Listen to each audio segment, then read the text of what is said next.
Welcome everyone to ISPO Munich. My name is Joshua Young. I'm the Director of Digital Product Creation at VF Corporation. I manage a team of digital creators across apparel, footwear, and digital materials. And this particular session is on how to digitize the go-to-market process. So I'm going to start out here with a little bit of backstory. Just to give you a set of context to where I'm going with all this. So this is me, the gentleman in the middle right there is me back in 1988.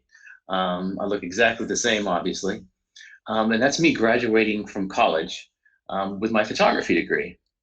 So back in 1988, photography was a little bit different than it is these days. I spent a lot of my times taking photographs in a dark room and working through a very lengthy process. I'm wondering if anyone knows what this is.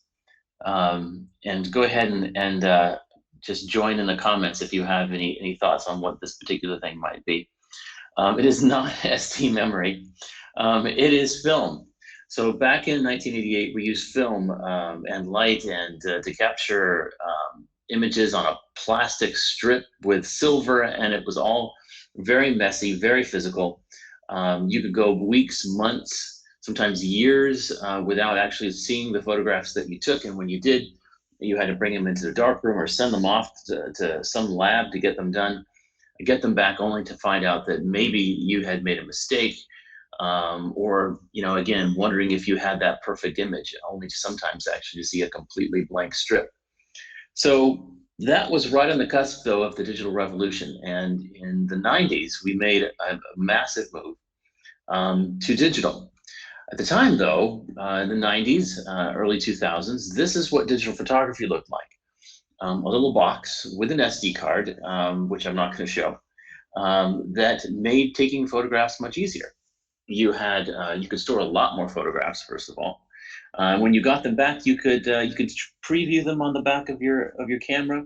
You could upload them into your computer, and dramatically simplify the way we were able to take photographs. But there was still a problem. We ended up moving on to something else because in the end, you didn't always remember to bring your digital camera with you.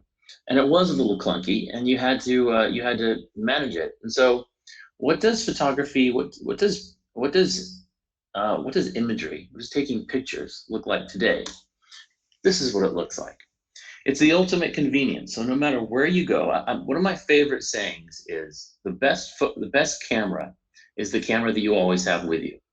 And these days, your phone, your Android device, your iPhone, is the camera that you always have with you, and you're able to get photographs in a manner of different ways, things like automatic HDR and so forth, allow the whole process of taking pictures to be instant, to be immediate, to be self-gratifying in terms of selfies, and really take a process that in the 80s would take months, sometimes years, to visualize a single image, to a virtually limitless amount of photographs that can be created almost instantly and instantly manipulated on the device that they were taken. So it's a dramatic change. So what we have now is an entire ecosystem built around photography, where you have platforms like Instagram and others, where we have democratized photography.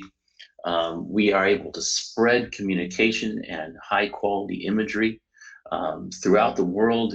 It can take you to places that you never thought available, and see things that you never thought you would ever be able to see, all instantly, all available, and immediately available all around the world. A dramatic change. So why did we make these changes? Why did we make this change from this old school to this new school? So first of all, speed. I've talked about that. Dramatic speed up in the way we're able to produce an image. Cost went from sometimes thousands of dollars if you were in a big photo studio to virtually nothing. Everything is now digitized, and it's simply the matter of the cost of the equipment, which again, even that is dramatically less expensive than it used to be. Decision making is instant, so I can decide whether I like an image or not, whether it needs to be retaken. The flexibility to change those images in any number of ways, to share them in any number of ways.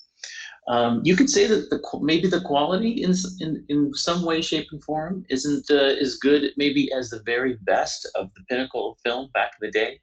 But in other ways, there's things that you can do with even a very simple iPhone that you couldn't do back then. It's things around in regarding to HDR and other types of optimizations that can be done in the digital realm that could never be done physically. And that has made for a completely different experience, a different experience for the person taking the picture, and a change of experience for the person who is actually viewing the picture. Improved all the way around, from basically from top to bottom. All right, so why change? So what's the other reason that you may have wanted to make this change from this old way of doing imagery to this new way of doing imagery? Well, if you didn't make the change, well, I guess I should ask another question. Does anyone recognize this logo? And I'll pop back and forth here to the chat screen. Does anyone know what that company used to create?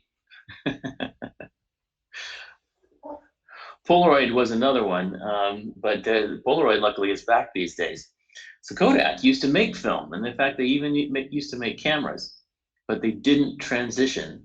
They didn't understand the change that digital represented. They didn't understand how the world was evolving. They didn't migrate into making digital sensors. They didn't migrate into making new platforms for sharing. They were soon overtaken by all of the rest of the world, and are now, even though they might still exist, are an absolute niche. So what did we learn? What did we change? So we adopted new processes from start to finish. Everything completely changed. We had new methods for capturing imagery. We used completely new materials. In fact, the materials that we're using almost vanished. They all completely turned digital. We have new tools available to us. You can still use a traditional type of camera, a single lens reflex if you want to for pursuits. But you can use any number of other tools, including applications on a phone or elsewhere or on a computer with your photographs. There's new roles involved. So the person working in a darkroom may no longer be there, but you have people now in entire new industries that have sprung up around providing imagery in any number of ways. And that means new ways to sell. So if you're a photographer, new ways to get your images in front of people, new ways to make money. You have influencers now who make money just on being able to provide visibility to their technical expertise. And then obviously companies now that can sell that imagery in new and different ways. So the consumer experience is completely different. And that has brought about this end-to-end change in photography. So why this history lesson? Why? I know that we're supposed to be here talking about sports, talking about the garment industry and footwear industry and product. What does photography have to do with all of that? Well, the idea behind this is that digitization, that ability to digitize our process, is coming to sport fashion. It's coming to sports, it's coming to fashion, it's coming to almost every aspect of the way we live. In fact, in many ways, it is already here. The one thing that you have to remember, especially if you're thinking about, especially if you're a retailer and you're trying to change the way you bring product to market, it's not just about the software. It's not about buying a new tool, installing it on a computer and saying, I'm done. I now have my piece of software and I can create digital footwear or digital apparel. It's about changing the way you work, and it's about changing the way you do business. So in the same way that we change the business of photography, we're going to change the business of fashion and the business of sport products. Some people may say that, well, what are we losing when we move from the physical, tangible product creation of footwear and garments to this digital world. I ask people this question: when you think of photography, what do you think of? Do you think of film? Do you think of a digital camera? Or do you think of an image? And I guess I would ask the same question of all of you. When you think of the product creation process, when you think of, let's say, fashion, do you think of a garment sewn together? Or do you think of the different parts of a shoe? Or do you think about that thing that the consumer sees on the shelf or is hanging in a store? It's that consumer experience which is important.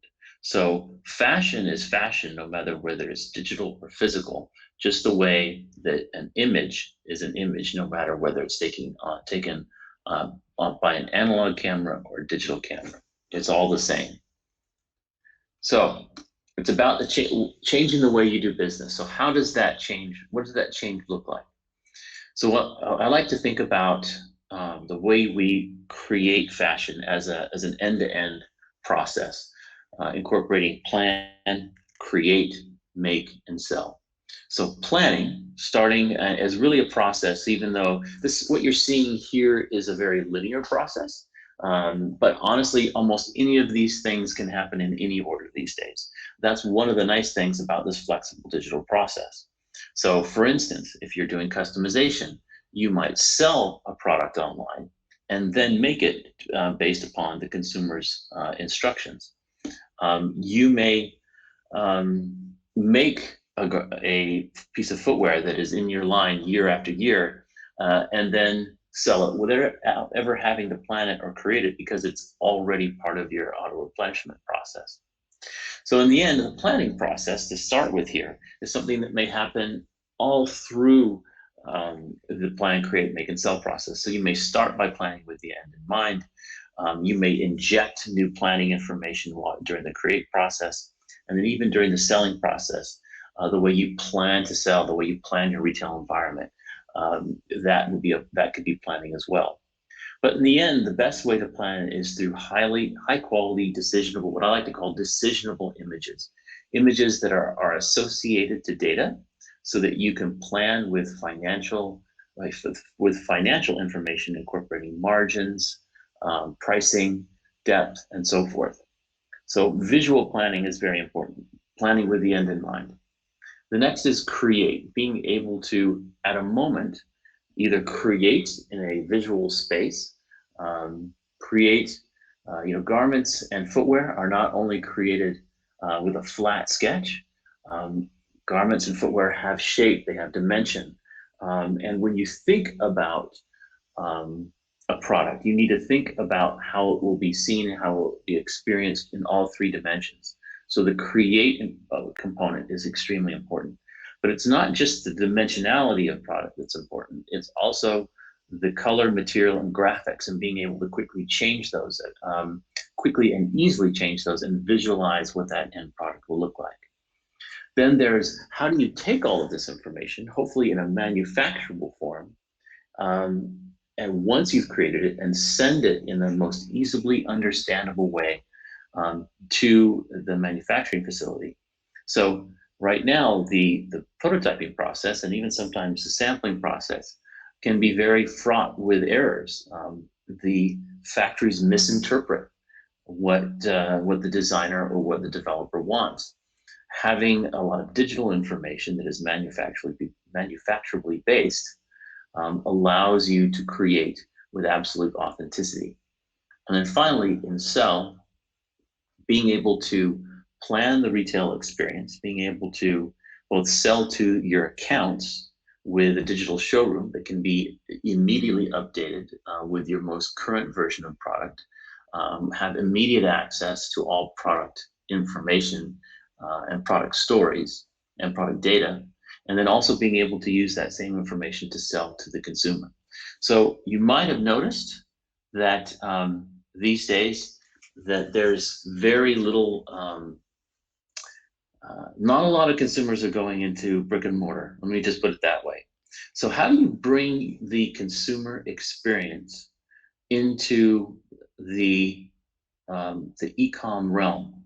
We'll talk about this a little bit later, but basically what you see a lot of these days is a very non-differentiated consumer experience online, with products being sort of your lowest common denominator, and really everything being sold wholly on price.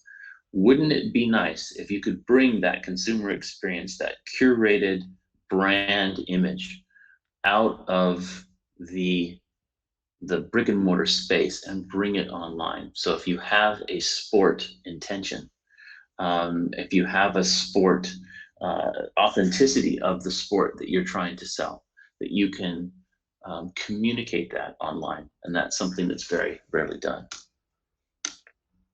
So again, the benefits, coming back to this digital process: speed, being able to execute your 3D garments at speed for a lower cost, be able to make better decisions sooner, have the flexibility to change those products if you want to make changes to the color, material, graphics, have a high quality representation that is extremely consistent, and then being able to present a consistent consumer experience at a very high level of fidelity and authenticity to your brand aesthetic.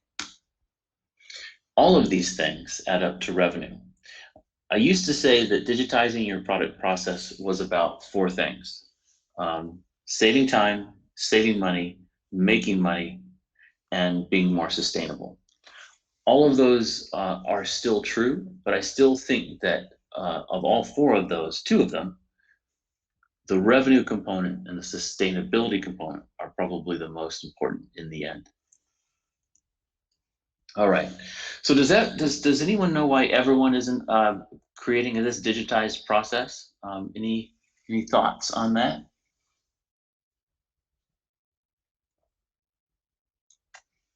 Right. All right. So the requirements.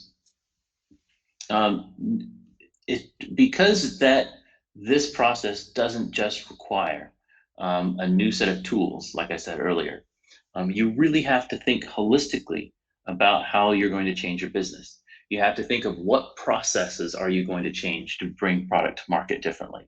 What methods are your teams going to use within those processes? What new materials are they going to need on hand? So for instance, digital materials, very much literally.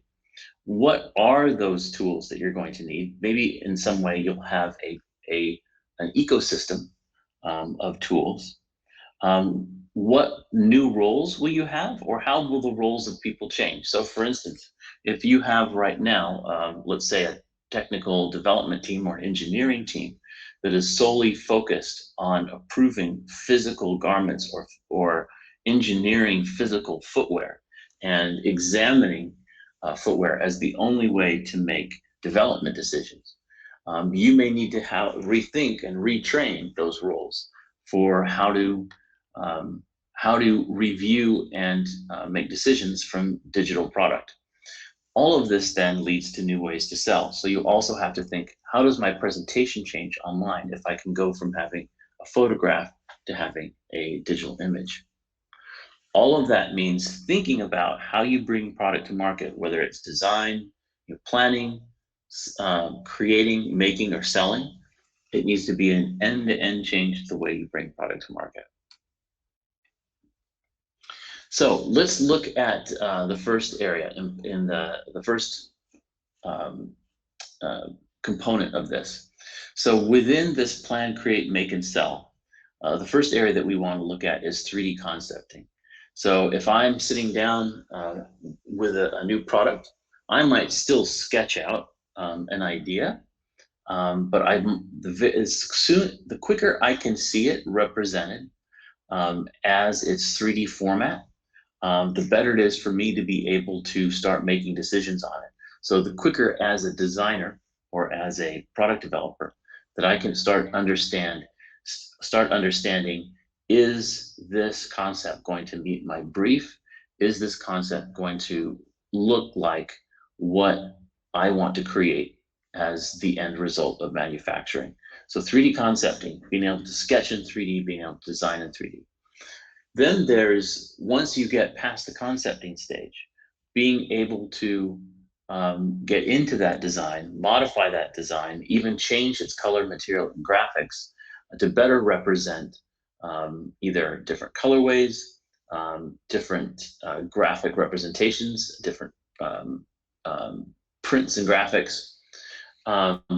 Being able to, even if you're doing footwear, being able to change your upper design, so with a new upper or new outsoles, to be able to start mixing up your product design. Once as a designer, you've landed on a specific approach or a specific design, you want to quickly digitally prototype that, either with an internal team or with a factory team.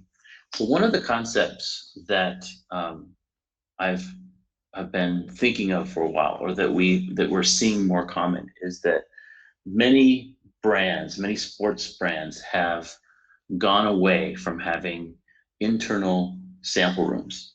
This idea that I'm able to, as a brand, be able to design and sample product internally.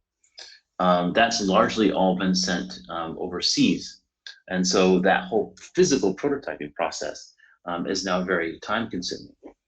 Digital prototyping obviously can be dramatically sped up if you work and onboard your factory vendors with this digital sampling, so either on the footwear or for apparel.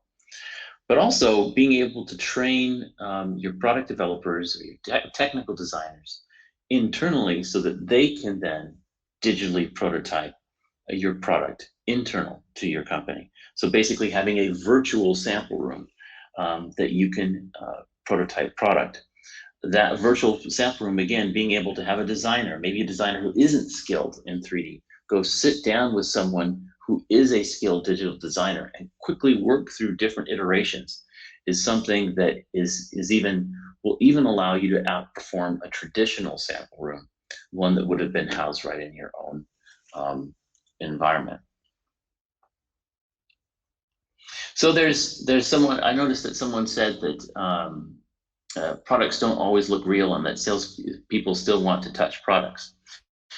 That may be great for salespeople still wanting to touch products, but let me ask you, if every person who's on this call believes that they still need to touch product in order to make a purchase, I want you to go out and delete your Amazon account, because obviously, or your online account, because you obviously do not need and you wouldn't ever buy products online, right? So how many people these days, maybe, and I wish I could do a show of hands, but how many people in the audience are buying their products online these days? I would hazard to guess that most of you are. So why is it that salespeople still need to see those physical products? I think we're long past a time when salespeople, especially if they're familiar with the products that their company is selling, why do they still need to actually touch and feel every single product? I can see for key concepts, maybe a brand new design, absolutely I don't want to get the wrong impression. I'm absolutely, my personal feeling is that I love the look and feel of new footwear, of a new garment, but it is not commonly sold that way these days. And so being able to understand maybe a new product concept physically, but then have the entire rest of your samples be digitized can have huge advantages. I don't like to use the word sample elimination or sample reduction. I think the way we need to think is sample optimization. How do I use digital samples to optimize the way I bring product to market? All right, so where were we? So visual merchandising. So visual merchandising, obviously an art, but something that in many cases, either through sketch or through physical build-outs, can be very difficult and time consuming, and obviously doesn't always translate into the digital world. There are tools available and processes available to allow you to digitally to do digital or 3D visual merchandising I should say, that allow you to take your fixtures, take your garments and footwear, take your retail environment, and quickly and easily plan the retail experience. They even can let you um, associate this product to data and allow you to see, again, what your total volume looks like, and uh, what your total margin looks like within a retail space. That visual merchandising can lead into digital retail planning, digital selling through using digital sales tools, and then even digital showrooms, being able to present your an entire showroom of product to your accounts, if you're a wholesale account, through a digital wholesale experience. And then finally, the 3D consumer experience, which we'll talk a little bit about, more about in the future. So that's what this new digital end-to-end of plan, create, make, and sell will look like. All of this allows you to massively scale, and it also requires scale at a digital level. So part of what you have to do in order to move to this process is think about, how can I move away from maybe doing it on a 1, 2, 3 or a small scale, and how do I do it on a maximum scale? So there's a couple things that we need here. One of the things that we need is that we need factories to partner with us. So if you are a brand and you're working with factories, obviously one of the quickest ways for you to get up to speed with this new digital process is to partner with a factory who already has this capability to create digital samples or digital prototypes for you. If you are a factory, if you are creating product, this is a dramatic new opportunity that I believe gets a lot of our factory partners far ahead in the marketplace.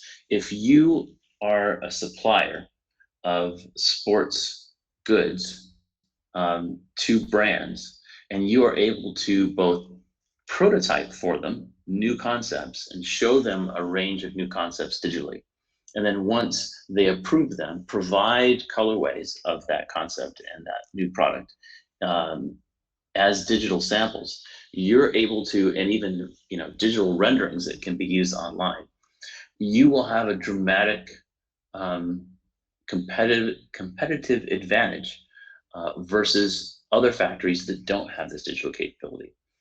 And if you're working with a brand who's maybe somewhat enlightened, like VF, you'll be able to take advantage of the fact that you can replace a lot of the work that currently goes into your sample room and the pain that is often associated with that sample room, and you can apply it to production. Because as you move away from digital prototyping and sampling, you can focus more on production and focus more on digital prototyping and sampling rather than physical prototyping and sampling. So again, that allows you to reduce physical prototypes and samples. It allows our factory partners to reduce costs and simplify the logistics of actually creating and shipping all of those physical samples. You can increase your product development speed. So as a factory partner, you're able to quickly iterate with your brand, new versions, new prototypes. So instead of having to ship a physical garment or piece of footwear back and forth between Asia and Europe, you're simply able to send a digital prototype nearly every single day, potentially even multiple times a day if you're in the same time zone.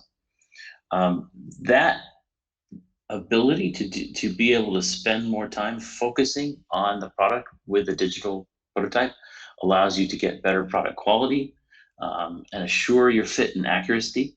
And since you're reducing the amount of total materials that you're putting into this process, so again, digital samples, digital prototypes aren't costing materials, you're also able to be more sustainable.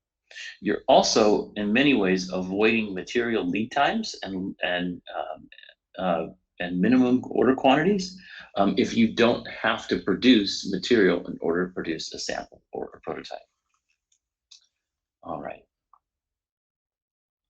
Just checking to see if there's any additional questions, but love the participation.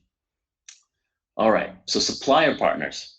So this is an area where I think we're still probably the farthest behind within the industry. And this is an area where, again, we need that scale. So if you're going to be able to produce digital samples and digital prototypes as part of your product process, as part of plan, create, make, and sell, not only do you need those digital products themselves, but you need the materials that are part of those products, of those digital samples.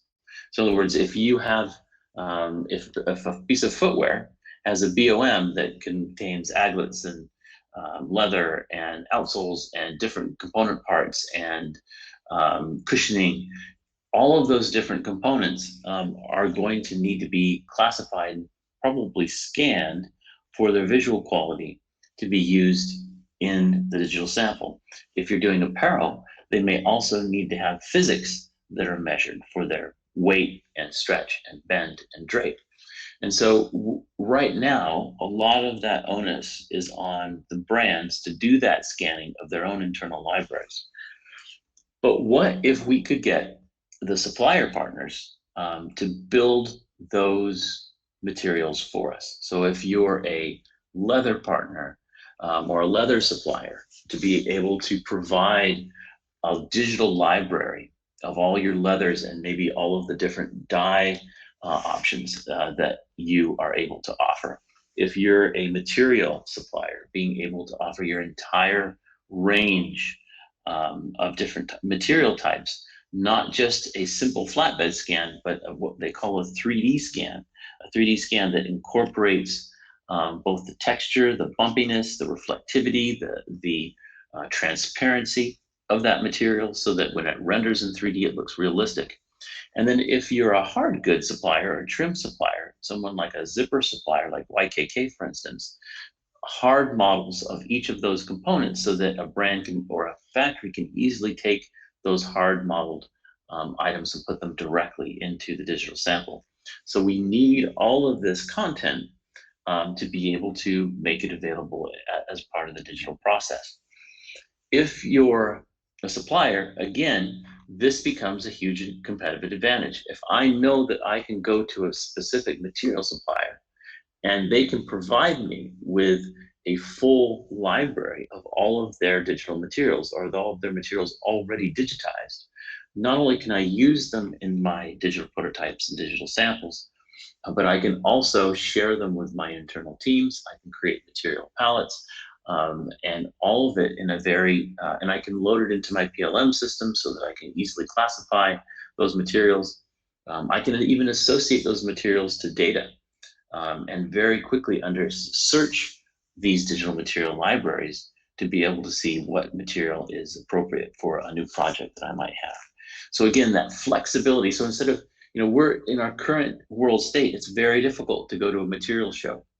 It's very difficult to go to a brand and have a vendor fair and sell all of your materials. We are quickly looking at a world where you need to be able to have a digital vendor fair, a digital material fair, and represent all of your materials online. All right, just looking through some of the questions really quick. Feel free, by the way, to ask questions in the chat as I go through. I am scanning some of the questions every once in a while just to make sure I'm covering everyone's concerns. So there's a question: what would you consider the absolute must for physical sampling prior to production? My fear is that final sampling would be too late to catch any discrepancies between the concept and the reality. So that's a fantastic question. So one of the ways that we look at that I try to look at the digital process is where and when do you need to see the different components of a sample. So for instance, if you're looking at apparel, oftentimes apparel, the decisions that you make with a physical sample are classified into fit, construction, and workmanship. The one thing you probably aren't going to be able to judge with the digital sample is workmanship. So when do you need to see that? Some people will say, I need to see that in my golden sample, my final prototype. So maybe they want to see a final physical prototype. Some people might say, I only need to see workmanship at pre-production in my PP sample. That's really up to you as a company to decide on when, where you want to see that. You also may want to associate, make a judgment by risk.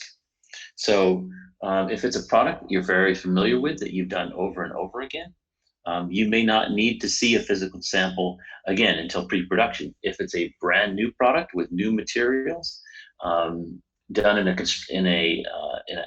construction that you've never executed before, you might immediately want to see a physical execution to make sure that what you're thinking of is achievable physically. So again, I don't like to say that we're eliminating physical samples, but we're optimizing the sampling and prototyping process to make sure that you only physically prototype and sample when and where you need it. All right, so these digital tools equal new capabilities. So if you are a designer, 3D is the new paintbrush, right? 3D is the new way to visualize. It doesn't mean you're getting rid of your old paintbrushes. It doesn't mean you're getting rid of Illustrator or rid of Photoshop, but it means that you now have a new set of tools. You have new ways to visualize. And in some way, sometimes, things like if you're in the apparel world, visualize drape in real time. Be able to explore new forms and shapes for footwear and backpacks and bags. All new ways to approach the ability to look at how form flows from one side to the other, and to really, I would say, embrace the asymmetrical nature of the human body. Again, visualizing shape, flow, and volume. So thinking about fit in a different way than 2D sizes. So as we quantify fit in our current methodology, we tend to think about medium, small, medium, large, or we think about, a numerical sizing, whether that's footwear or apparel. What if we started thinking about fit as volume? The shape of people isn't a linear 2D representation. Shape of people can vary dramatically from front to front, side to side, distribution. We're all unique in the way that our form is put together. And maybe we should start thinking about designing for form and not just designing for measurements. As a designer, how do you fully express your design intent? How can you see in the clearest possible way what you're thinking, and then communicate that design intent to the factory before it comes off of your desk? And also, how can I communicate with the consumer in new ways? So maybe I'm thinking about a concept and I want to share that with the consumer as a designer. How can I start maybe as an insights process, share some different concepts with the consumer, either privately or through a public space like Instagram, and allow the consumer to vote with what they want to see as part of the product line, so that you're designing to consumer tastes. And then finally, the one thing to remember when moving to digital is that skill is skill, craft is craft.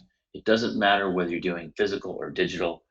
The art of product creation and product design is still art, no matter whether you're doing it physically or digitally. Just in the same way that photograph that we started off with is still can be a work of art, whether it was taken on film or whether it was taken digitally. All right. So there was a question, is VF training existing designers in 3D or having them sit with CAD operators? So it is. So the answer to that is yes. VF is doing all of the above. I think we're being as flexible as possible. We're training our existing team members, whether they're designers or whether they're pattern makers, technical designers, even merchandisers and marketing people or some of our salespeople, we're moving holistically as a process over to digital. And that means retraining for people, right? Taking advantage of our expertise in physical product and move them so that they now have a basis in digital product. It also means bringing in some new expertise as well to sit with people and help move them forward. So a lot of times, if you just rely on people who don't have the training, it's going to be a much slower evolution. Whereas if you inject digital skill into your existing team, ideally you can move forward and learn much more quickly.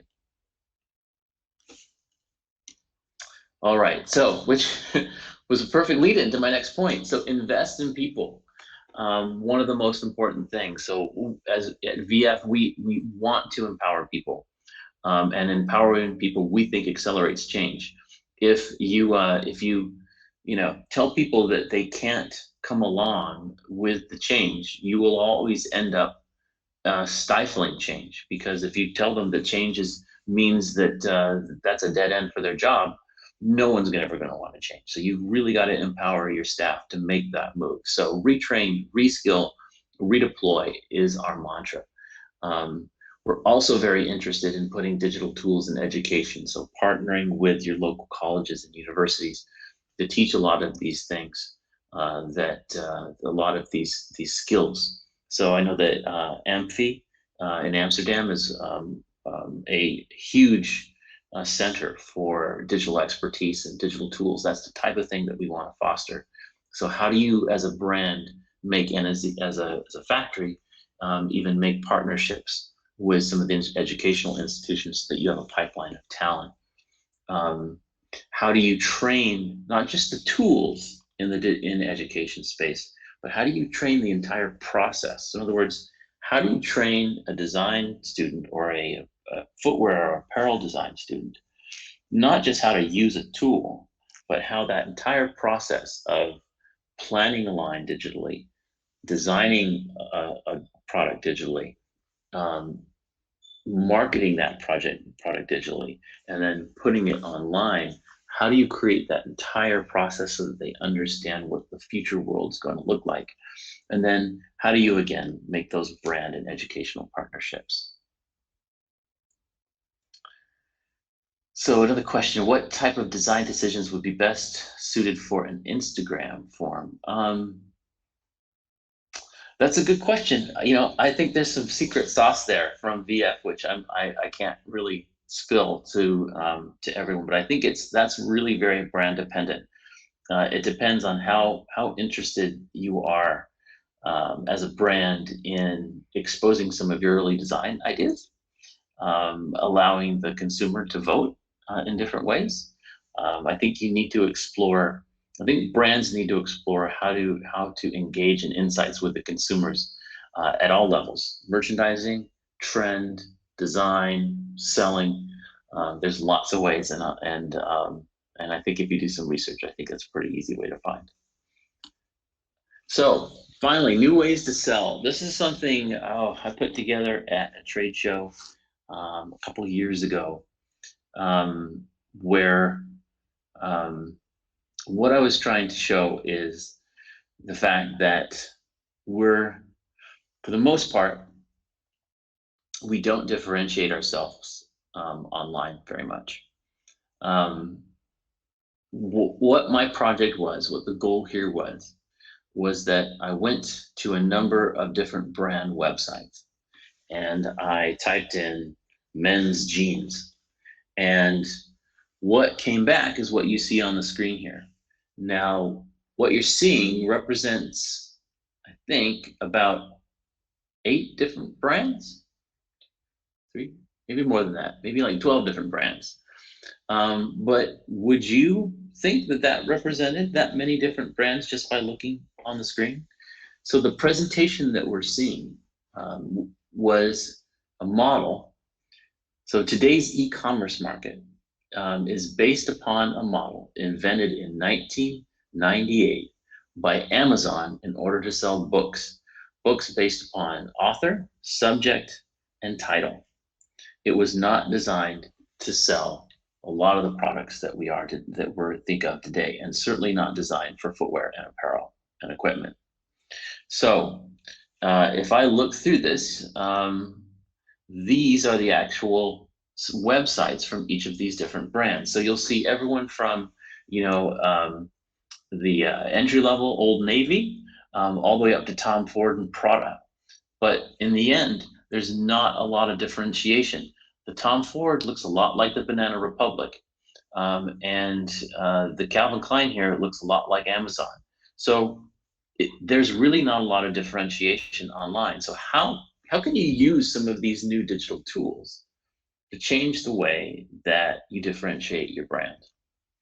So what if you could have a consumer experience that would allow you to move into a branded retail space, like a Timberland space, look through the different products, click on a product to get your product information, and shop like a consumer would, with that curated brand experience that the consumer is more familiar with? Would that provide a more engaging selling experience, and would you end up selling more product? That's not a question that I can answer for you, but it's something to seriously consider about how we are currently selling and how we should be changing the way we sell to better match the future of our future digital environment, and really to meet the expectations of the new digital consumer. I strongly believe that the new consumer is not just looking for a quick, give me the quickest product you possibly can at the lowest possible price and let me get out of here. There's certainly that element, but I think especially in our new environment, you're looking to really engage the consumer, let them have fun, let them play with your product, let them understand your product and your company ethos. And our current e-com model just really isn't designed to do that. There's a lot of interesting things going on in Asia where I am, where there's some really interesting new techniques developed around selling product. A lot of video, a lot of influencer live streaming chats about products. I don't know if that's necessarily the perfect approach, but it's showing that there's different ways of doing things that can be as effective, if not more effective, than our old e-com model. So again, a short plug here for VF. How many websites can any of you mention that are currently selling content or selling product using 3D tools that allow you to grab a hold of the product, move the product around, change the color, material, graphics in a customization way? I actually think the best example of all of the different both configurators and digital selling tools that I've seen, one of the absolute best is the Vans Customs website. So this is an example that you're seeing here, the Vans Customs website that allows you to change, graphics with Simpsons graphics here that allow you to change, into some of your standard, iconic Vans checkerboards and any number of different prints. One of the most, I think, exciting components of this customs website is the ability to actually take a photograph and put your own picture directly on a shoe. This blends the authenticity of the Vans brand with this modern digital platform, because back in the 60s, if you were in Southern California, you could take materials from around your house, like an old curtain or your favorite t-shirt, and you could bring it down to the Vans factory, provide them with that material, and they would make a shoe out of a material that you brought to them. We're recreating that same ability for the consumer to recreate that brand authenticity by allowing them to take their own photograph their own imagery and put it on a shoe. There's a very famous story of where one of Anthony Bourdain's best friends for his birthday took a picture of Anthony Bourdain and put it on a shoe for him as a pair of custom Anthony Bourdain shoes. Those kind of things are the things that are possible when you allow the consumer almost full, virtually limitless creativity. All right, so I guess my question to everyone here, whether you are a brand, whether you are a consumer, whether you are a factory vendor, or whether you're a material supplier, or whether even you're represent an educational institution, there are so many options available for you and so much excitement and benefits waiting for you along this plan, create, make, and sell timeframe. I would encourage anyone who's listening here, again, no matter what the product type, whether you're making trainers, or whether you're in the fashion industry, or whether sports garments, any of this can be digitized. All of it has a way forward. You can see examples of nearly any product type being represented digitally online nowadays. And certainly in our current world situation, we need to think about how do we both excite the consumer with something that is unique, that's maybe locally relevant, trend forward, and meaningful to the consumer, and present it in a way where they can experience it in the digital world without having to go somewhere physically and represent it. I don't know about all of you, but I think it's going to be a very long time before many consumers are going to be comfortable going into a brick and mortar store, and as my sister likes to say, going into a COVID-y dressing room to try on something that a lot of other people had been in over the course of the day.